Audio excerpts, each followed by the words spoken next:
Assalamualaikum warahmatullahi wabarakatuh. Ya, kita bertemu lagi di pelajaran IPS kelas 7 ya. Masih dengan metode video ya. Semoga corona bisa berlalu dan kita bisa melaksanakan pembelajaran dengan bertatap muka ya. Sebelum memasuki materi, mari kita berdoa. Mari kita bersama-sama baca basmalah. Bismillahirrahmanirrahim ya. Buka modul kalian ya. Kemarin kita sudah membahas peta, sekarang yang akan kita bahas adalah letak wilayah Indonesia. Kalau kita membahas letak, kita akan membahas letak astronomis dan letak geografis. Apa itu letak astronomis? Letak astronomis adalah letak suatu tempat atau daerah menurut garis lintang dan garis bujurnya. Ya, kalau letak astronomis itu menurut garis lintang dan garis bujurnya. Kalau 95 derajat bujur barat sampai 11 derajat bujur timur itu dikatakan letak astronomis. Ya, pokoknya ada derajat-derajatnya. Ya, berdasarkan garis lintangnya, Indonesia ada sebagai berikut. Indonesia berada di wilayah bumi selatan. Ya, Indonesia berada di wilayah bumi selatan. Misalnya ini bumi bulat, tengah ada garis khatulistiwa. Kita berada di tengah-tengah garis khatulistiwa, tapi kita agak sedikit ke selatan ya. Wilayah Indonesia dilalui garis khatulistiwa atau ekuator. Ada beberapa daerah Indonesia yang dilalui garis khatulistiwa atau ekuator. Salah satunya ada di Kalimantan sana, kota Pontianak, ada di Tambu, ada di Maluku juga ya. Kondisi Indonesia beriklim tropis karena letak astronomis kita berada di garis lintang pertengahan. Setiap daerah yang berada di garis khatulistiwa pasti iklimnya iklim tropis, panas dan hujan karena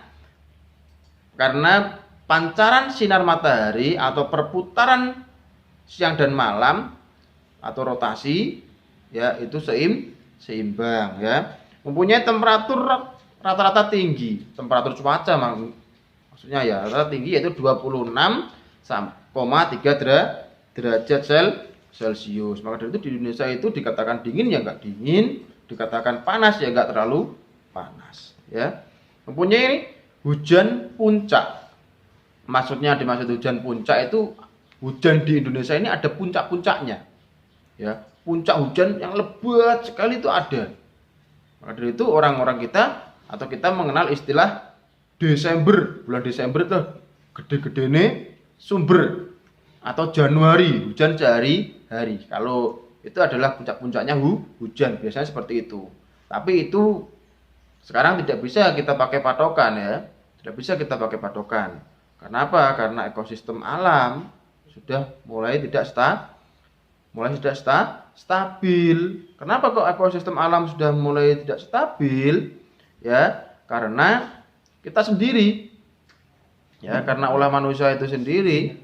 Karena suka merusak ekosistem alam berupa hutan.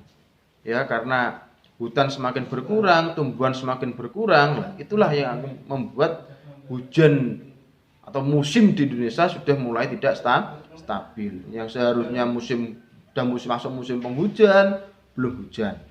Yang seharusnya sudah masuk musim panas, masih hujan. Contoh seperti sekarang ini, sudah masuk musim panas, masih banyak hujan ya.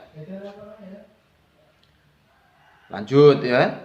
Letak geografis. Apa itu letak geografis? Letak geografis adalah letak suatu daerah menurut kenyataannya di permukaan bumi dilihat dari daerah sekitar atau daerah lainnya. Itu adalah letak geografis. Maksudnya tak kasih contoh seperti ini. Pak kasih contoh ya. Contoh Kebun Harjo. Daerah kita ini Kebun Harjo. Letak geografis Kebun Harjo. Letak geografis Kebun Harjo sebelah selatan berbatasan dengan Desa Karangtengah. Sebelah barat berbatasan dengan Sale. Sebelah utara berbatasan dengan Desa Wangi. Sebelah timur berbatasan dengan Desa Pasean. Itu adalah letak geografis Kebun Harjo.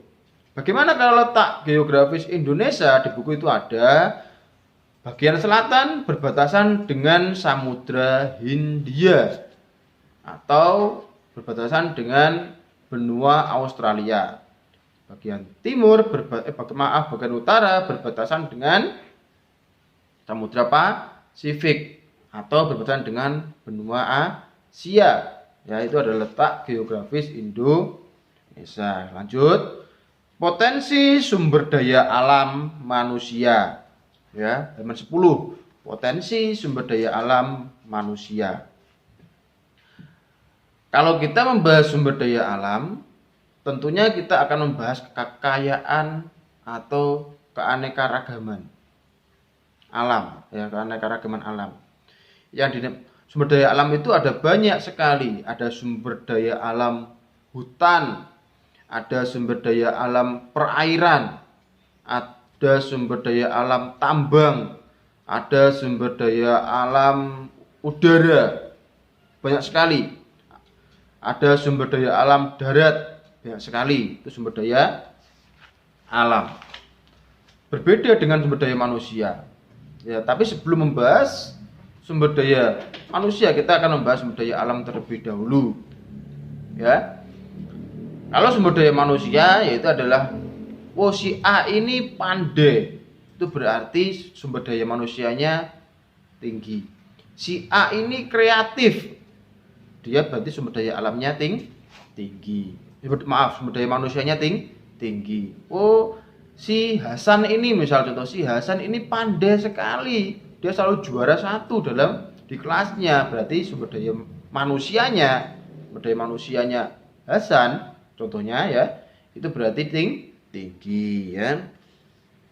Berdasarkan kemungkinan pemulihannya, sumber daya alam dapat dikelompokkan sebagai berikut. Ya. Ini berdasarkan pemulihan. Sumber daya alam dikelompokkan menjadi 2. Kalau berdasarkan pemulihan, ada sumber daya alam terbarukan atau yang dapat diperbarui dan sumber daya alam yang tidak dapat diperbarui. Sumber daya alam yang dapat diperbarui atau diterbarukan, contohnya hutan atau tumbuhan, hewan, itu dapat diperbarui atau terbarukan. Ya, kalau setelah kita tebang, kita tanam lagi. Setelah kita tebang, kita tanam lagi, atau sistem reboisasi. Setelah kita sembelih hewan itu, kita ternak, kita rawat biar berkembang biak lagi, itu terbarukan. Ya, atau diperbarui. Ada sumber daya alam yang tidak dapat diperbarui, contohnya bahan tambang. Kalau habis ya habis. Bahan tambang itu contohnya batu bara, minyak bumi, gas alam, dan lain sebagainya. Itu kalau habis ya habis. Emas, nikel, tembaga, baja, kalau habis ya habis. Pak, bisa nggak sumber daya alam seperti tambang itu diperbarui? Ya bisa, tapi butuh proses waktu yang sangat lama sekali. Tidak hanya 1-2 tahun, bahkan ratusan ribu sampai jutaan tahun untuk memperbaruinya. Contohnya, contoh kecil ya, batu bara. Batu bara itu kan dihasilkan dari pohon yang tumbang ya, dan terkubur dalam tanah selama ratusan ribu bahkan sampai berjuta-juta tahun. Akhirnya karena proses kimiawi di dalam tanah, akhirnya menjadilah sebuah batu bara. Itu tidak butuh proses waktu yang sangat lama, Mas ya, Mbak. Ya, maka dari itu kalau bahan tambang itu harus kita jaga, terawat, kita gunakan semaksimal mungkin, seoptimal mungkin. Ya, jangan boros. Ya, contoh sumber daya alam minyak. Ya, minyak bumi, contohnya bensin itu. Bensin, pertamax itu ya. Itu kalau habis ya habis. Ya, yang menghabiskan siapa ya? Anak yang herek-herek itu. Ya. Tidak ada manfaatnya, dia herek-herek tujuannya untuk narsis ya. Itu malah menghabiskan sumber daya alam berupa minyak bumi ya. Berupa minyak bumi. Maka dari itu gunakanlah kalau kalian misal yang enggak mondok, jangan suka herek-herek pakai sepeda motor karena itu efeknya sangat luar biasa, ya. Efeknya sangat luar biasa. Berdasarkan materinya, sumber daya alam dapat dikelompokkan sebagai berikut. Ini berdasarkan materinya, ya. Ada sumber daya organik dan sumber daya alam anorganik. Atau organik bisa dikatakan hayati, ya. Anorganik non hayati. Kalau sumber daya alam organik itu berasal dari jasad hidup. Contohnya ya hutan, pertanian, perikanan, peternakan itu adalah sumber daya alam organik, ya, atau hayati. Ada sumber daya alam anorganik, contohnya zat-zat padat atau zat mati, ya.